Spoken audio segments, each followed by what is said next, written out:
Muy buenas tardes, nos encontramos hoy en la casa de la señora Paquita Sitzer. Ella nos ha recibido gentilmente para hablarnos un poco sobre la experiencia, sobre sus vivencias que tuvo durante la Shoah, o como es conocido universalmente, el Holocausto. Ese terrible momento, ese episodio tan horrible que se vivió en nuestra historia a mediados del siglo pasado, sobre todo en Europa. Hoy me acompaña, para poder entrevistarla y tener esta conversación con ella, me acompaña Raquel Marcus, a quien tenemos aquí también a nuestro lado, y por supuesto a nuestra persona homenajeada, quien nos va a dedicar toda la tarde de hoy para conversar un ratito. Así que bueno, bienvenida Raquel, por favor. Muchísimas gracias, Juan Carlos. Muchísimas gracias, Paquita, por recibirnos en tu casa el día de hoy. De verdad, para nosotros es un honor poder hacerte esta entrevista y quería darte la palabra porque me habías dicho que querías decir algo antes de que comenzáramos. Antes de comenzar la entrevista, yo quiero agradecer al Consejo Municipal de Chacao esta invitación, más todos los actos que han hecho en los años anteriores para conmemorar esta fecha, que gracias a las Naciones Unidas, después de muchísimos años, han decidido conmemorar esta triste fecha. Pero es muy importante porque el mensaje que da esta conmemoración es para las generaciones venideras, porque cuando no estemos los sobrevivientes, ellos tienen que saber lo que sucedió. No vaya a pasar como pasó con la Inquisición, que eso es una cosa histórica que poco se sabe de ello. Así que yo le agradezco al Consejo Municipal, pero también agradecer es una cosa muy importante. Yo le quiero agradecer al presidente Isaías Medina Angarita, que en febrero de 1943 permitió que mi familia bajara del barco El Cabo de Buena Esperanza en Puerto Cabello y llegamos a Venezuela. Además de eso, tengo que agradecer a Rafael Gelman, un maracucho que fue a una boutique en París. Todo lo estoy diciendo de agradecimiento porque después uno se olvida. Rafael Gelman entra a una boutique en París y el señor, cuando él saca la tarjeta de crédito, se da cuenta que aunque es venezolano, su apellido no es latino. Y le dice, yo creo que yo tengo familia en Venezuela. Y eventualmente, Rafael no me conocía, pero alguien eventualmente me encuentra y le dicen quién soy yo.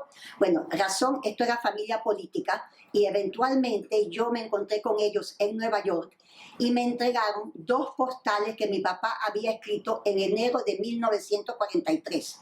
Esas postales tienen el original lo entregué a Yad Vashem, porque son documentos importantes que en mi casa no deben estar, pero sí saqué una fotocopia y esto es del barco y están una escrita en francés y otra escrita en alemán a una tía mía que desgraciadamente no tuvo la suerte que tuvimos nosotros. Y el otro es el señor, mi papá le escribe en francés, es hijo a los padres del señor que me entregó las postales. Las guardó 50 años sin saber que me iba a conocer algún día y él me entregó las postales. Vamos a centrarnos en tu infancia. ¿Cuándo comenzó todo esto que viviste? ¿Nos puedes contar qué edad tenías, en dónde estabas, en qué país y cómo era la vida entonces en ese país? Bueno, yo digo que esto empezó todavía antes que yo naciera. Mis padres eran polacos, se casaron en Alemania, vivieron en Alemania hasta el año 33 y cuando Hitler subió al poder, mi papá se dio cuenta que la situación era muy peligrosa y es cuando se muda a Francia, donde nací yo. Mi padre le fue bien en París, tenía una fábrica de ropa y todo aparentemente estaba bien, estamos en el país de la libertad, la igualdad y la fraternidad.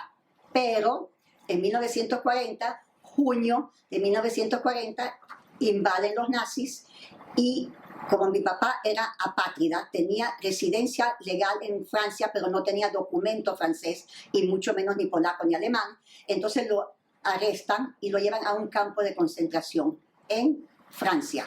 El campo se llama Blois, B-L-O-I-S. Se escapa de ese campo y va al sur de Francia, que todavía estaba libre, y entra a una sastrería que tuvo la suerte que el miembro de la sastrería, el dueño de la sastrería, era un miembro de la resistencia. O sea, yo tenía 3 años cuando invadieron los alemanes.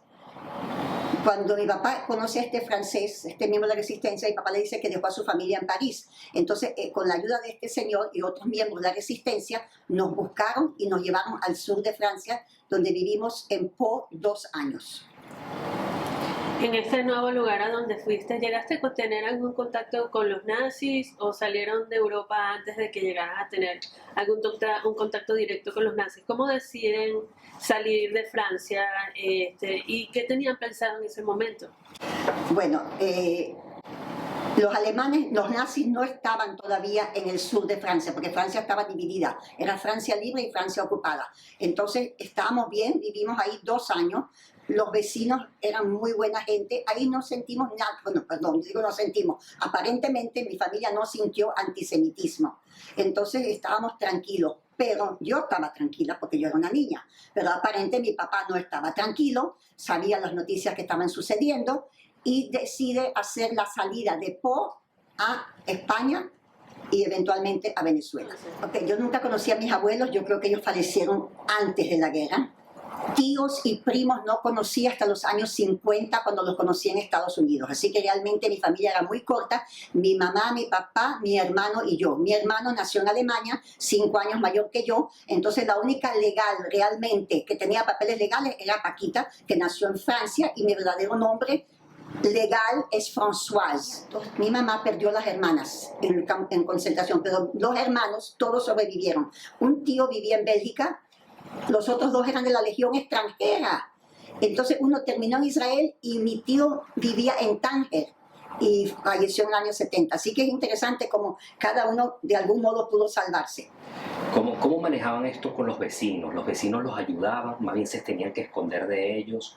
¿Cómo sentían ustedes que los apoyaban? Un comportamiento maravilloso. Nosotros se portaron de maravilla, hasta los vecinos que teníamos, que eran agricultores, solamente que estaban sorprendidos que nosotros no teníamos cuernos, porque si éramos judíos teníamos que tener cuernos. Bueno, obviamente era una experiencia para ellos ver judíos sin cuernos. La montaña.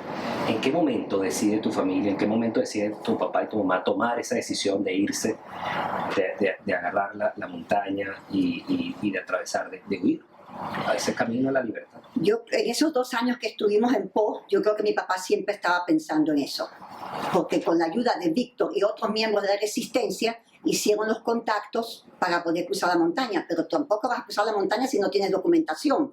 Entonces mi papá compró documentos de un país centroamericano que tuvieron la gentileza, tengo que decir, de haberlos vendido, porque podían haberlos no vendido, pero sí fueron generosos. No sé si pagaron mucho o poco, se lo regalaron, pero sí sé que tenían documentación de un país centroamericano. También tenían que obtener la visa para entrar a España. Eso se consiguió en Toulouse. Y cuando llegamos a España, desgraciadamente, nos querían devolver porque no teníamos visa de salida de Francia, porque hacía falta visa de entrada para España y visa de salida para salir de Francia. Bueno, cuando cruzamos las montañas y llegamos a un pueblo que se llama Les, la Guardia Civil nos paró. Digo, nos paró porque yo creía que nos habían parado, pero la verdad era que nos arrestaron. ¿Por qué? Porque no teníamos ese documento. Y entonces el guardia civil, que era un sargento, mi papá siempre hablaba del sargento, dijo, ¿cómo se llama la niña? La niña se llama Françoise. Eso es Francisca. La Francisca se le dice Paquita. Y desde entonces soy conocida por Paquita, no la del barrio, Paquita Sitzer.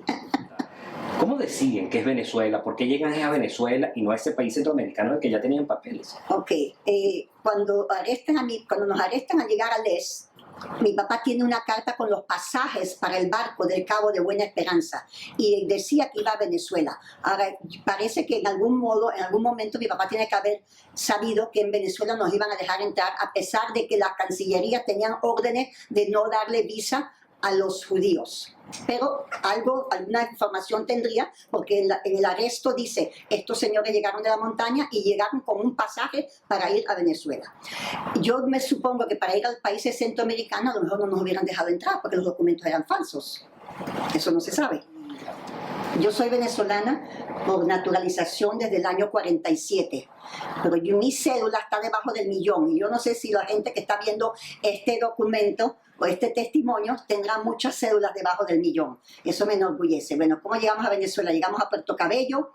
Me acuerdo que primero había un señor de la comunidad que dijo, vengan, están bien aquí, los vamos a recibir, están seguros. Eso ya era una cosa muy bonita. Primero dormimos en Puerto Cabello, eso sí me acuerdo, en una pensión, hacía un calor horroroso y debajo de un mosquitero de tela.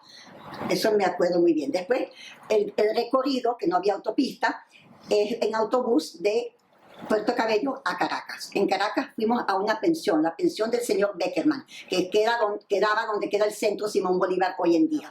Bueno, mi papá era sastre de profesión, aunque era un comerciante. Y entonces le prestan dinero, compra telas, hace trajes. En aquella época, aunque ustedes no lo crean, se usaba mucho abrigos y talleres en Venezuela. Bueno, y empieza a fabricar y así más o menos surge mi papá. De la pensión Beckerman fuimos a vivir, alquilamos. Bueno, yo siempre hablo en plural porque yo también estoy ahí. Yo no fui la que alquilé, pero me aproveché de la benevolencia de mis padres. Primero vivimos en Caño Amarillo. Después de Caño Amarillo, en el edificio Mercaderes, que todavía está ahí enfrente a lo que era el Cine Ávila. Era uno de los primeros edificios altos. Y después viví también en el Pasaje Junín. El Pasaje Junín fue un edificio extraordinario que era del general Pérez Soto, pero ese lo tumbaron porque se hizo la Avenida Bolívar. Pero pasa la revolución de 1945, donde tumban a Isaías Medina, y yo vivía enfrente a lo que es el cine Metropolitano. Las balas pasaban, el primer piso estábamos nosotros, las balas pasaban, que dormíamos en el piso, hasta que llegó un amigo nuestro que vivía en el Paraíso, Jacobo Hammer, y nos ha llevado a su casa. En aquella época, con 6 años, uno iba a primer grado. Y el colegio se llamaba Colegio Americano, era de Conde Apiñango número 24, que todavía está esa casa ahí. Ese colegio era de lo que ellos llamaban protestantes o evangélicos. Obviamente era un colegio muy bueno, y ahí estudié 7 años, no en ese lugar, porque ellos después se mudaron a Colinas de Bellomonte, pero yo estudié ahí 7 años, con el medio 1 año en el Fermín Toro, otro mes en el Colegio San Pablo, pero nosotros estábamos muy contentos. Ahí estudiaron mucho de la gente que hoy en día está en Venezuela con éxito y toda esa cosa. Eso fue el Colegio Americano. Paquita, eres miembro activo del Comité Venezolano de Yad Vashem y hace poco participaste en un documental que te hizo España para contar tu historia. ¿Puedes decirnos cuál ha sido tu labor contando lo sucedido, permitiendo que las nuevas generaciones sepan lo que pasó? Bueno, primero, sin duda alguna, aunque yo era pequeña, llegué a Venezuela de 5 años y medio, que mi esposo también era un sobreviviente. Entonces, los amigos de él eran sobrevivientes, y ahí fue cuando me involucré más. Yo sabía que yo había sido afortunada, que llegamos a Venezuela, que tenían papeles falsos, pero todo estaba bien. Pero entonces ya cuando me involucro, bueno, mis amigos todos eran hijos de sobrevivientes, mis mejores amigos, eso es ni hablar, en Caracas, porque ese era el grupo que teníamos, pues.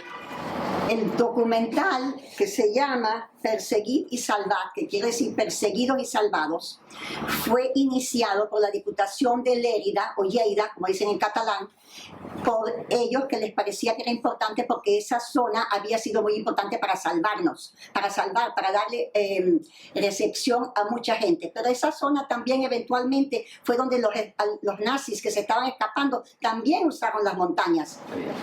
Paquita, estamos ya en la segunda, en la tercera generación. Ya son los nietos los que tienen la misión de dar este mensaje, ¿no?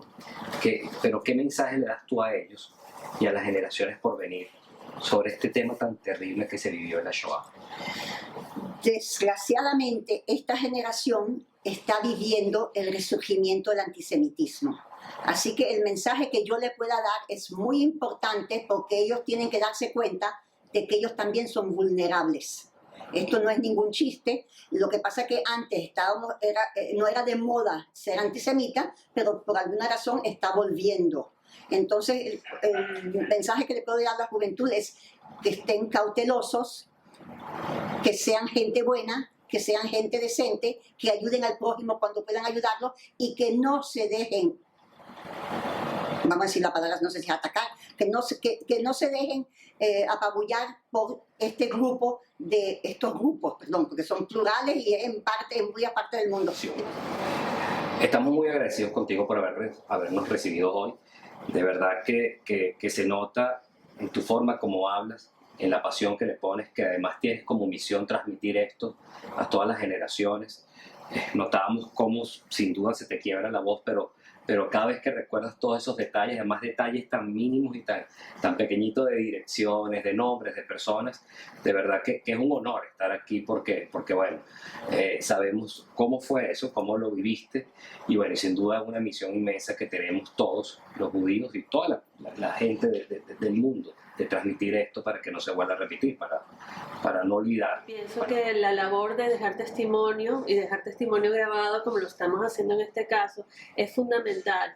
Y que te agradecemos muchísimo este espacio, este tiempo que nos regalaste y que hemos podido plasmar en un video que va a ser compartido por un grupo de personas que estoy segura lo van a apreciar y lo van a saber valorar en su justa medida. Gracias, agradecidísima por darme la oportunidad de poder expresar mis sentimientos, mis conocimientos, mi historia, y que les sirva a las generaciones futuras para ser gente de bien.